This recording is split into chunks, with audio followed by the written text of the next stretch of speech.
ఆ నెలలో అది తప్పకుండా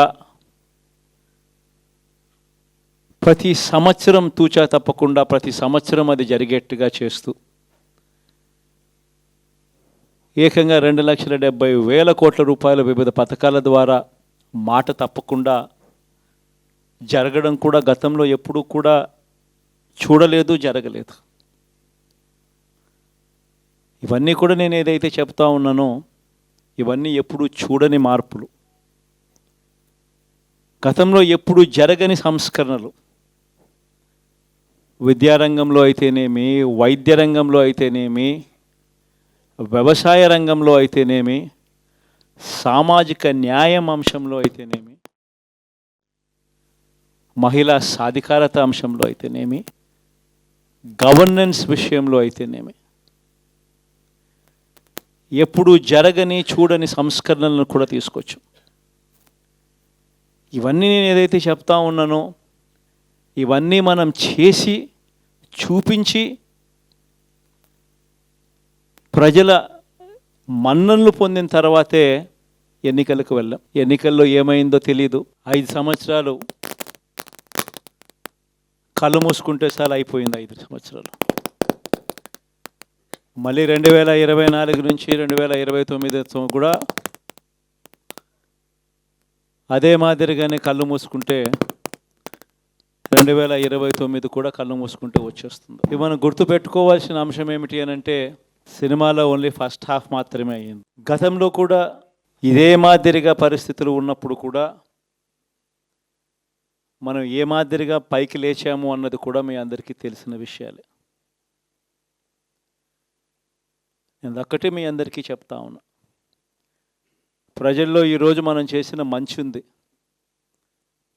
ఇంటింటికి మనం చేసిన మంచి ఇంకా బ్రతికే ఉంది. ప్రజల్లో ఈరోజు మనం చేసిన పాలన మీద విశ్వసనీయత అనే పదానికి అర్థం ఈ రోజుకి కూడా ప్రజల్లో ఉంది. గడప గడపకు మనం చేసిన మంచి ఇంకా ప్రజల్లో బతికే ఉంది. మరి ఇవన్నీ ఉన్నప్పుడు మళ్ళీ మనం లేయడం కూడా తథ్యం. కాకపోతే కొంచెం టైం పడుతుంది. ఆ టైం ఇవ్వాలి. ఆ టైం ఇచ్చినప్పుడు, అది జరిగినప్పుడు, పాపాలు పండినప్పుడు ఖచ్చితంగా మళ్ళీ మనం పైకి లేస్తాం. ఈ విషయం ప్రతి ఒక్కరం కూడా గుర్తుపెట్టుకోవాలి. ఎందుకు ఈ మాట కూడా చెప్తా ఉన్నానంటే రాజకీయాలలో అన్నిటికన్నా ముఖ్యమైన అంశం క్యారెక్టర్, విలువలు, విశ్వసనీయత.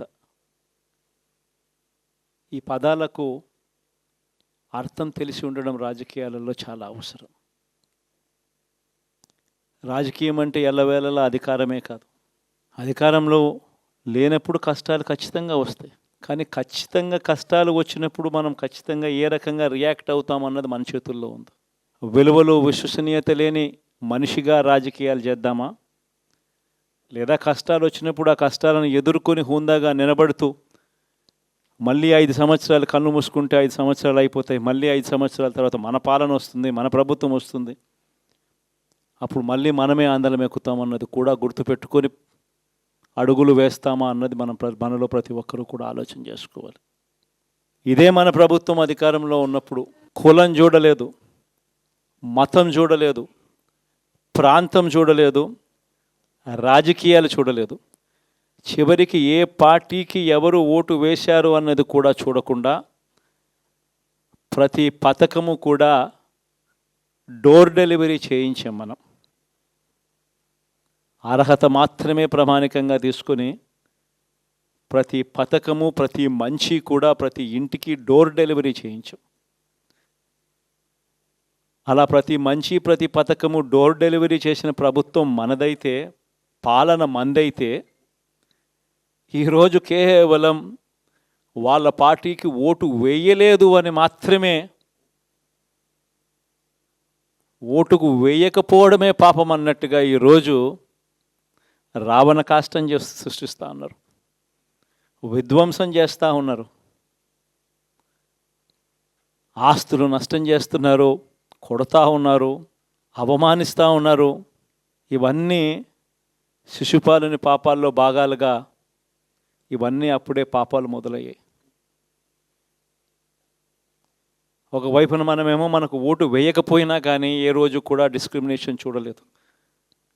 అటువంటి వాళ్లకు కూడా మనం డోర్ డెలివరీ చేసిన ప్రభుత్వం పాలన మందైతే ఈరోజు కేవలం ఓటు వేయలేదన్న ఒకే ఒక కారణంతో ఏకంగా కొడతా ఉన్న పాలన వీళ్ళది. ఈ పాపం ఊరికే పోదు. రెండవ పాపం చంద్రబాబుది కూడా అప్పుడే పండింది. బహుశా కేంద్రం ఈ రకమైన కేంద్రంలో ఈ రకమైన పరిస్థితులు బహుశా ఎప్పుడు ఉండిండవేమో. ఈ రకంగా కేంద్రంలో 240 ఎంపీలు మాత్రమే వచ్చిన పరిస్థితులు, రాష్ట్రంలో ఏకంగా వీళ్ళకు కూడా ఈ మాదిరిగా మంచి నెంబర్లు వచ్చిన పరిస్థితులు, ఎన్డీఏలో మళ్ళీ చక్రం తిప్పుతూ ఉన్న పరిస్థితులు. ఇలాంటి పరిస్థితుల్లో కూడా ప్రత్యేక హోదాను అడక్కపోవడం చంద్రబాబు చేసిన మరో పాపానికి కూడా మరో నాంది. ఇలాంటి పరిస్థితుల్లో కూడా ప్రత్యేక హోదా మనం అడిగి తెచ్చుకోలేకపోతే రాష్ట్రంలో ఏ ఒక్క యువకుడు కూడా క్షమించడు చంద్రబాబు నాయుడు. మనం కొంచెం ఈ పాపాలు పండేదాకా మనం గట్టిగా దీన్ని నిలబడగలిగితే, ముందుకు తీసుకొని పోగలిగితే ఈ పోరాటాన్ని ఆటోమేటిక్గా శిశుపాలుని 100 పాపాలు ఫాస్ట్గా ఎరోడ్ అయిపోతాయి. కాబట్టి ప్రతి ఒక్కరూ ఈ విషయాలన్నీ గుర్తుపెట్టుకోమని కోరుతాం. ఇవన్నీ బహుశా నేను చెప్పేటివన్నీ కూడా మీ అందరికీ కూడా తెలియనేటివి కాదు. కేవలం నేను మీ అందరికీ గుర్తు మాత్రమే చేస్తా ఉన్నా. కష్టాలు రావడం అన్నది సర్వసహజం. కష్టాలు ఇలా మనం ఎదుర్కొని నిలబడడం అన్నది మన చేతుల్లో ఉన్న అంశం అన్నది మాత్రం ఖచ్చితంగా ప్రతి ఒక్కరూ గుర్తుపెట్టుకోమని మీ అందరితో కూడా కోరుతా ఉన్నా. శాసనసభలో, చట్టసభలో మీ సభే అన్నిటికన్నా ముఖ్యమైన సభ అవుతుంది. ఓటు వేయలేదు అన్న ఒకే ఒక కారణంతో మనుషుల్నే కొడతా ఉన్న పరిస్థితుల్లో, మనుషుల్ని అవమానిస్తూ ఉన్న పరిస్థితుల్లో, మనుషుల్నే బలవంతంగా ఆస్తి నష్టం చేస్తూ ఉన్న పరిస్థితుల్లో ఇక ప్రతిపక్షం ఉన్నది ఒకటే ఒక పార్టీ, ఆ పార్టీకి అవకాశం ఇవ్వాలా అన్న కనీస నైతిక విలువలు వాళ్ళు పాటిస్తారన్న నమ్మకం నాకైతే లేదు. కాబట్టి మీరు చేయాల్సిన పాత్ర గొప్పది, చాలా ఉంది అన్నది మాత్రం గుర్తుపెట్టుకోండి. రాబోయే రోజుల్లో యాక్టివిటీ లెవెల్స్ అనేది ఆటోమేటిక్లీ పెరుగుతాయి. రాష్ట్ర వ్యాప్తంగా ఉన్న కార్యకర్తలందరినీ ఎవరినైతే వాళ్ళు ఇబ్బందులు పెట్టారో ఖచ్చితంగా వాళ్ళందరికీ మనోధైర్యం ఇస్తూ వాళ్ళ గ్రామాలకు వెళ్ళి వాళ్ళకు తోడుగా ఉండే కార్యక్రమాలు చేసే కార్యక్రమాలు జరుగుతాయి. రాబోయే రోజుల్లో ఇంకా టైం గడిచే కొద్దీ ప్రజల్లోకి వెళ్ళే కార్యక్రమాలు ఇంకా ముమ్మరం అవుతూ పోతాయి. చివరికి ప్రజల్లోనే ఉంటాం. ప్రజలతో కలిసి పోరాడే కార్యక్రమం వేగంగా టైం గడిచే కొద్దీ మనము వేగంగా అడుగులు ముందుకు వేస్తాం. ఒకటి మీ అందరికీ చెప్తా ఉన్నా, ఏకంగా 14 నెలలు పాదయాత్రలు చేశాం. ఆ వయసు ఈ రోజుటికి నాకుంది. ఆ సత్తువ ఈ రోజుటికి నాకుంది.